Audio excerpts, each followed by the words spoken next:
Question number 1 অসমৰ কুমাৰ ৰজা বুলি পৰিচিত ব্যক্তিগৰাকী কোন? ইয়াৰ উত্তৰ হ'ব ভাস্কৰ বৰ্মন। কুৱেশ্যন নম্বৰ 2 অসমৰ প্ৰথম ব্ৰিটিছ চিফ কমিছনাৰ কোন আছিল? ইয়াৰ উত্তৰ হ'ব কৰ্ণেল কিটিং। কুৱেশ্যন নম্বৰ 3 আভ্যন্তৰীণ সীমা আইন কেতিয়া কাৰ্যকৰী কৰা হয়? ইয়াৰ উত্তৰ হ'ব 1873 চনত। ব্ৰহ্মপুত্ৰ নদী তিনিটা নদীৰ সংগমস্থলী বুলি কোৱা হয়। ইয়াৰ উত্তৰ হ'ব দিহিং, দিবং আৰু লোহিত নদী। কুৱেশ্যন নম্বৰ 6 আহোম আৰু মোগলৰ মাজত শেষ যুদ্ধখন কোন চনত আৰু ক'ত অনুষ্ঠিত হৈছিল? ইয়াৰ উত্তৰ হ'ব 1681 চনৰ ইটাখুলি নামৰ ঠাইত। কাৰ দিনত হৈছিল? গদাধৰ সিংহৰ দিনত। কুৱেশ্যন নম্বৰ 7 গুৱাহাটী বিশ্ববিদ্যালয়খন কেতিয়া স্থাপিত হৈছিল? ইয়াৰ উত্তৰ হ'ব 1948 চনত। কুৱেশ্যন নম্বৰ 8 ইংৰাজে ভাৰতত প্ৰতিষ্ঠা কৰা প্ৰথম চাহ উদ্যোগ কোনটো? ইয়াৰ উত্তৰ হ'ব ইষ্ট ইণ্ডিয়া কোম্পানীৰ দ্বাৰা স্থাপিত চাবুৱা চাহ বাগিচা।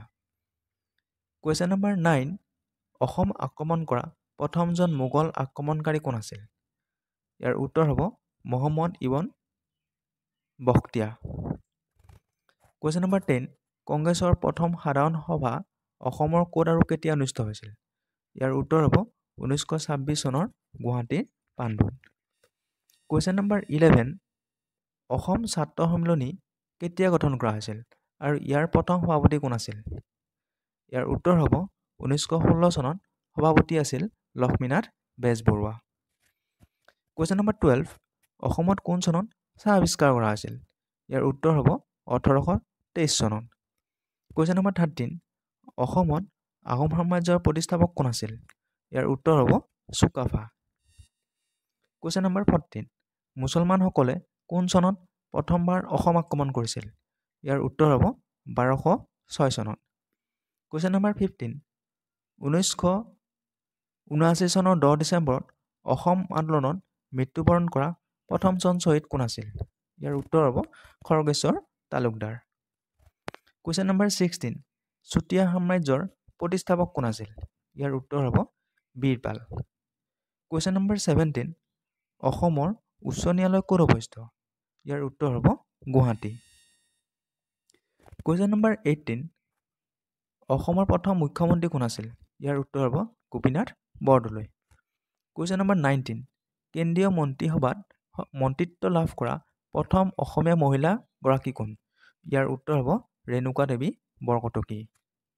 কুৱেশ্যন নম্বৰ 20 আহোম সাম্ৰাজ্যৰ ৰাজধানী চৰাইদেউ কোন চনত স্থাপিত হৈছিল? ইয়াৰ উত্তৰ হ'ব 1253 চনত।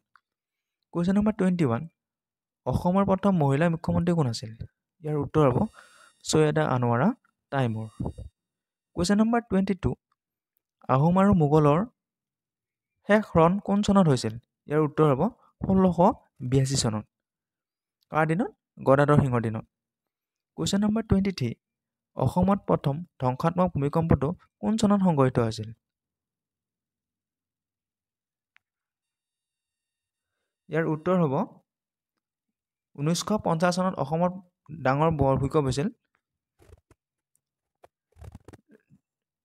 কুৱেশ্যন নম্বৰ 24 অসহযোগ আন্দোলন অসমত কোন চনত আৰম্ভ হৈছিল? অসহযোগ আন্দোলন অসমত আৰম্ভ হৈছিল 1920 চনত। কুৱেশ্যন নম্বৰ 20 গুৱাহাটী উচ্চ ন্যায়ালয় কোন চনত স্থাপিত হৈছিল? গুৱাহাটী উচ্চ ন্যায়ালয় স্থাপন হৈছিল 1948 চনত। কুৱেশ্যন নম্বৰ 26 কোন চনত শৰাইঘাটৰ যুদ্ধ সংঘটিত হৈছিল? ইয়াৰ উত্তৰ হ'ব 1671 চনত। কুৱেশ্যন নম্বৰ 27 অসমৰ প্ৰখ্যাত মন্দিৰ উমানন্দ কেতিয়া নিৰ্মাণ কৰা হৈছিল? ইয়াৰ উত্তৰ হ'ব 1694 চনত। কুৱেশ্যন নম্বৰ 28 পৃথিৱীৰ আটাইতকৈ পুৰণি তেল শোধনাগাৰ ডিগবৈ তেল শোধনাগাৰ কেতিয়াৰ পৰা কাৰ্যক্ষম হয়? ইয়াৰ উত্তৰ হ'ব 1901 চনৰ পৰা। কুৱেশ্যন নম্বৰ 29 অসমৰ জলপথত প্ৰথম জাহাজ সেৱা আৰম্ভ হৈছিল কেতিয়া? 1847 চনত। কুৱেশ্যন নম্বৰ 30 টেলিফোন আৰু টেলিগ্ৰাফ সেৱা অসমত প্ৰচলিত হৈছিল? ইয়াৰ উত্তৰ হ'ব 1864 চনৰ পৰা। কুৱেশ্যন নম্বৰ 31 অসমত ৰাষ্ট্ৰপতি শাসন প্ৰথমবাৰৰ বাবে কেতিয়াৰ পৰা বলবৎ কৰা হৈছিল? ইয়াৰ উত্তৰ হ'ব 1979 চনৰ পৰা। কুৱেশ্যন নম্বৰ 32, অসম সাহিত্য সভাৰ প্ৰথম অধিৱেশন কেতিয়া অনুষ্ঠিত হৈছিল? ইয়াৰ উত্তৰ হ'ব 1917 চনত। কুৱেশ্যন নম্বৰ 33, অসমত কোন চনৰ পৰা মাটিৰ ম্যাদী প্ৰথা প্ৰচলন কৰা হৈছিল? ইয়াৰ উত্তৰ হ'ব 1886 চনৰ পৰা। কুৱেশ্যন নম্বৰ 34, জয়দৌল, জয়সাগৰ পুখুৰী আৰু ৰংমহল কোনজন আহোম স্বৰ্গদেৱে নিৰ্মাণ কৰিছিল? ইয়াৰ উত্তৰ হ'ব স্বৰ্গদেউ ৰুদ্ৰসিংহ। কুৱেশ্যন নম্বৰ 35, অসমত 600 বছৰৰো অধিক কাল ৰাজত্ব কৰা আহোমসকলৰ ৰাজধানী চহৰখনৰ নাম কি? ইয়াৰ উত্তৰ হ'ব শিৱসাগৰ। কুৱেশ্যন নম্বৰ 36, আহোমসকলৰ শেষ কীৰ্তিস্তম্ভটো গুৱাহাটীৰ ক'ত অৱস্থিত? ইয়াৰ উত্তৰ হ'ব বশিষ্ঠ আশ্ৰমত। কুৱেশ্যন নম্বৰ 37, 1889 চনত অসমৰ কোনখন ঠাইত ভাৰতৰ ভিতৰতে সৰ্বপ্ৰথম খাৰুৱা তেল আৱিষ্কাৰ হৈছিল? ইয়াৰ উত্তৰ হ'ব ডিগবৈ। কুৱেশ্যন নম্বৰ 38, অসমৰ কোনজন স্বৰ্গদেউ ল'ৰা ৰজা বুলি জনা যায়? ইয়াৰ উত্তৰ হ'ব ৰত্নদ্ৰ সিংহ বা চুলিকফা।